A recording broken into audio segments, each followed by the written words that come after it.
Hello students, welcome back. This is our fifth episode of class 12th geography chapter number 8 transport and communication, परिवहन तथा संचार के साधन। इस चैप्टर में जैसा टाइटल सजेस्ट कर रहे हैं, हम परिवहन और संचार के साधनों की बात कर रहे हैं। थोड़ा सा रिकैप्चुलेट कर लें, हमने प्रीवियस एपिसोड्स में क्या किया।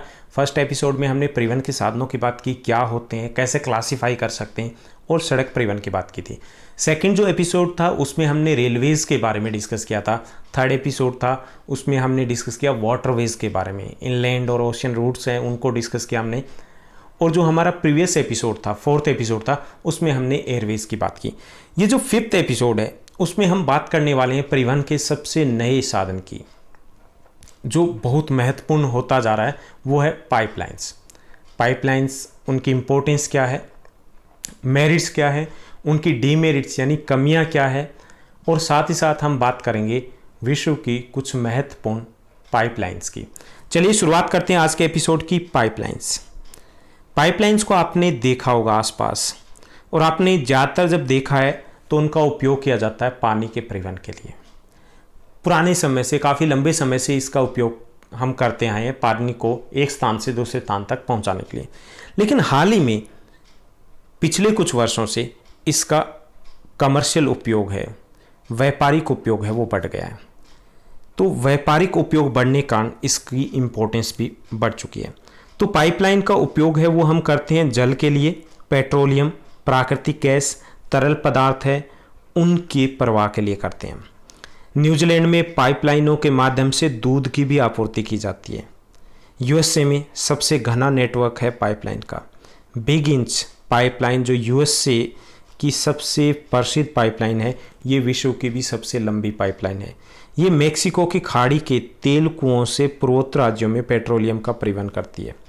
Europe, Russia, western Asia, India, यहाँ पर भी तेल के कुओं को पाइपलाइन के द्वारा, जो ऑयल रिफाइनरी है, वहाँ से जोड़ा गया है।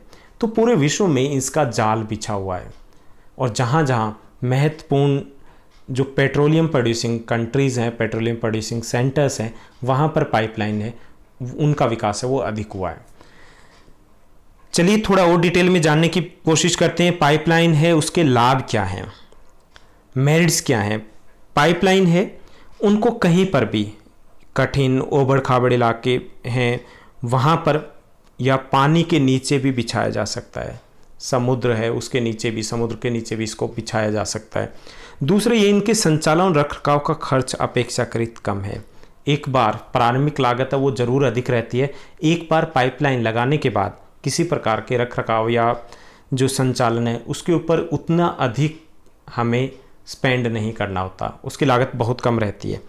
ये जलीय और गैसीय पदार्थों के परिवहन का सबसे तीव्र साधन भी है। कोई बाधा नहीं होती, कोई हड़ताल नहीं होती, कोई मौसम का प्रभाव नहीं होता। तो सबसे तेज़ परिवहन का साधन लगातार कंटिन्यूस है, वो कोई भी प्रोडक्ट है उसको हम ट्रांसपोर्ट कर सकते हैं। सस्ता भी है और पर्यावरण के अनुकूल भी है। किसी प्रकार के ईंधन का उपयोग नहीं किया जाता, तो पर्यावरण में प्रदूषण भी नहीं होता। तो ये eco friendly mode of transport भी है। इसमें ईंधन की भी बचत होती है क्योंकि ईंधन का उपयोग ही नहीं होता, और मौसम की दशाओं का भी कोई प्रभाव नहीं पड़ता।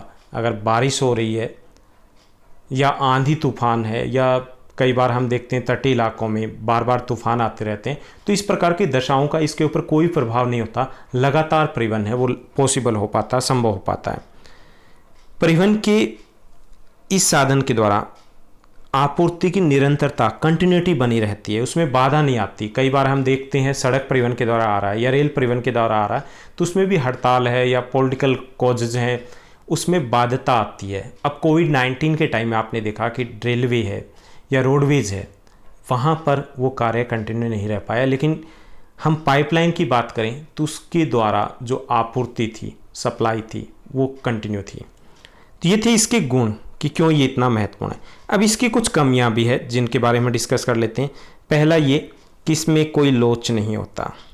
लोच का अर्थ है कि एक बार अगर इसको डाल दिया तो ना तो इसकी क्षमता को घटाया जा सकता, ना ही बढ़ाया जा सकता। तो ये लचीलापन नहीं होता, पहली कमी है। दूसरा ये कि इसमें रिसाव का पता लगाना भी एक बड़ी समस्या होती है। अगर कहीं पे वो लीकेज है तो लीकेज को फाइंड आउट करना भी एक बड़ा इश्यू होता है कि कहाँ से लीकेज हो रहा है।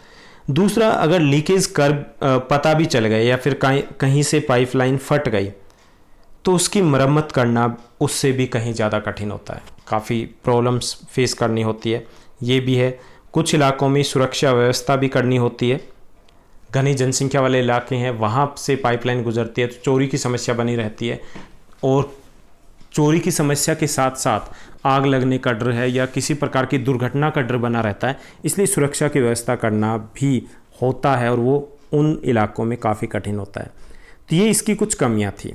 ये भी एक इम्पोर्टेंट क्वेश्चन है कि इसके लाभ क्या हैं और उसकी कुछ कमियां क्या है पाइपलाइंस की। अब हम विश्व की कुछ महत्वपूर्ण पाइपलाइंस को देखते हैं। सबसे पहले है बिग इंच पाइपलाइन। इस पाइपलाइन से मेक्सिको की खाड़ी के तटीय कुओं का खनिज तेल यूएसए के उत्तर पूर्वी राज्यों तक जाता है। ये विश्व की सबसे महत्वपूर्ण पाइपलाइन है। टैप लाइन, यह पाइपलाइन है फारस की खाड़ी के कुओं से जो उत्पादित खनिज तेल है उसको भूमध्य सागर के तट पर लेबनान के सीडान शहर तक पहुंचाती है। 1600 किलोमीटर इसकी कुल लंबाई है। यानी फारस की खाड़ी के आसपास के जो महत्वपूर्ण ऑयल प्रोड्यूसिंग कंट्रीज़ हैं, उन कंट्रीज़ के उन सेंटर्स को कनेक्ट करके यूरोपियन या फिर भूमध्य सागर तक सप्लाई किया जाता है। तीसरी है OIL pipeline, oil India limited pipeline है। 1157 किलोमीटर लंबी है ये ऑयल इंडिया लिमिटेड पाइपलाइन। इस जो असम के नहरकटिया इलाका है, तेल क्षेत्र है, वहाँ से बरौनी शोधनशाला जो ऑयल रिफाइनरी वहाँ तक जाती है। 1966 में इस पाइपलाइन को आगे बढ़ा करके कानपुर तक विस्तारित कर दिया गया था, यानी इसका विस्तार है वो आगे तक भी कर दिया गया है। उसके बाद चौथा जो महत्वपूर्ण पाइपलाइन है वो है कॉमेकॉन पाइपलाइन। ये यूएसएसआर में वोल्गा और यूराल के एरिया के तेल कुएं हैं, उनको जोड़ती है यूरोपियन राष्ट्रों से, वहाँ तक तेल की सप्लाई की जाती है। पांचवी महत्वपूर्ण पाइपलाइन है HVJ, इसके बारे में आपने ज़रूर पढ़ा होगा। हजीरा विजयपुर जगदीशपुर पाइपलाइन है। ये gas authority of India limited द्वारा डेवलप की गई है। हजीरा विजयपुर जगदीशपुर, हजीरा इन गुजरात, विजयपुर इन मध्य प्रदेश, जगदीशपुर इन यूपी, उनको ये जोड़ती है।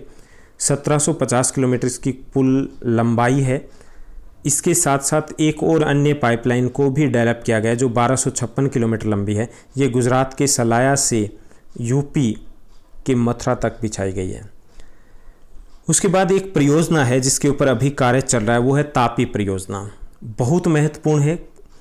तापी परियोजना है दिसंबर 2015 को ऐतिहासिक जो सिल्क रूट है उससे जुड़े तुर्कमेनिस्तान, अफगानिस्तान, पाकिस्तान और भारत, इस तापी पाइपलाइन है उसका शुभारंभ किया गया था।